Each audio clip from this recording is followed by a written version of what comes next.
Ang mundo ay umiinit at ang mga tao ay hindi bababa sa bahagyang sisihin.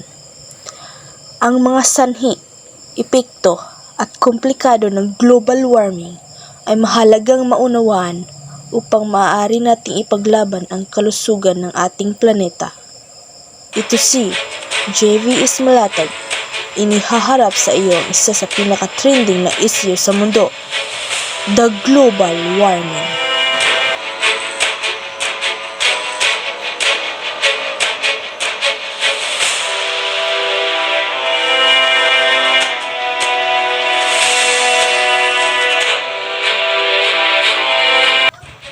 Sa loob ng 2.5 milyong taon, ang klima ng daigdig ay nag-iiba-iba ng pagbibisikleta mula sa panahon ng yelo hanggang sa mas maiinit na panahon. Ngunit noong nakaraang siglo, ang temperatura ng mga planeta ay tumaas ng hindi karaniwan ng mga 1.2 hanggang 1.4 degrees Fahrenheit. Naniniwala ang mga siyentipiko ng aktibidad ng tao ang nagtutulak sa pagtaas ng temperatura sa isang proseso, kilala bilang global warming.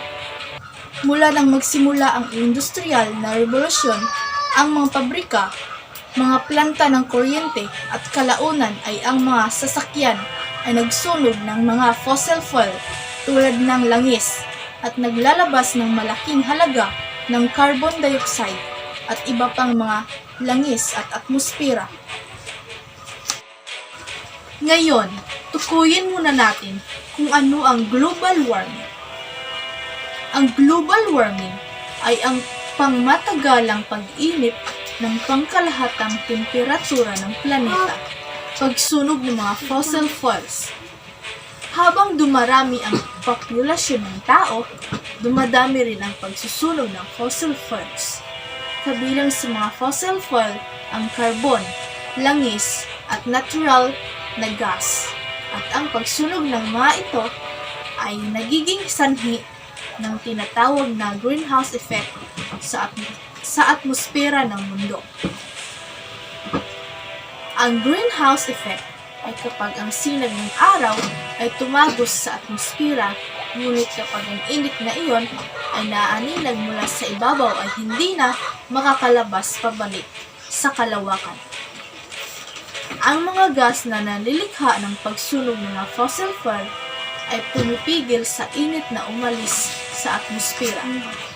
Ang mga greenhouse gas na ito ay carbon dioxide, fluorocarbons, water vapor, methane, at nitrous oxide. Ang sobrang greenhouse gases maaaring magmula sa iba't ibang mapagkukunan. Una ay ang pagsunog ng mga fossil fuels. Kasunod ay ang pagpuputol ng mga kahoy.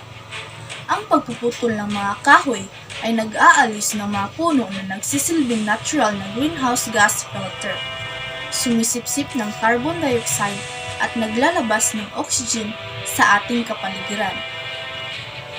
Mga kasanayang pang-agrikultura. Ang modernong pagsasaka ay bumubuo ng higit sa 10% ng lahat ng mga emisyon ng greenhouse gas na ginagawa ng tao. Higit sa lahat ay dahil sa pagtatanim ng mga palay at hayop. Consumer goods. Ang enerhiya na ginagamit sa paggawa at transportasyon ng mga consumer goods ay humahantong sa pagtaas ng greenhouse gas emissions. Pagmimina. Ang mga operasyong umaasa sa fossil fuel ay naglalabas ng malaking antas ng greenhouse gases. At ang panghuli ay ang pagtatapon ng basura. Kapag ang mga plastik at iba pang hindi nabubulok na basura at di nabubulok, naglalabas ito ng mga nakakalasong na gas sa kapaligiran. Matapos alamin ang mga sanhi ng global warming, ano kaya ang mga epekto ng lahat ng mga aktibidad na ito? Narito ang ilan sa mga kahihinatnan na nakadokumento sa Intergovernmental Panel on Climate Change Special Report on Global Warming. Una, ay ang epekto sa biodiversity. Ang pagtaas ng temperatura at pagbabago ng klima ay nakakagambala sa mga ekosistema, nagbabago sa mga kondisyon at mga siklo ng pamparami ng halaman. Pangalawa, ang mga epekto ng mga karagatan. Dahil sa global warming, ang permafrost at yelo ay nagtutunay ng husto sa mga polo na nagpapataas ng level ng dagat. Kaya ang susunod ay ang epekto sa mga tao. Ang mga tao ay hindi pinaligtas ng mga kaguluhang ito.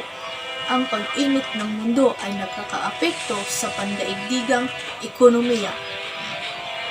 Ito ay nanginginig na pagdating sa panlipunan, kalusugan at geopolitikal na balanse sa maraming bahagi ng mundo.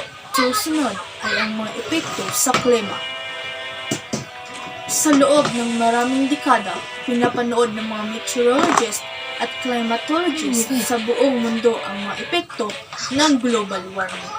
Kaya narito ang ilan sa mga paraan upang maiwasan ang global warming. Ang una ay ang mga renewable energies. Ang unang paraan upang maiwasan ang pagbabago ng klima ay ang paglayo sa fossil fuels.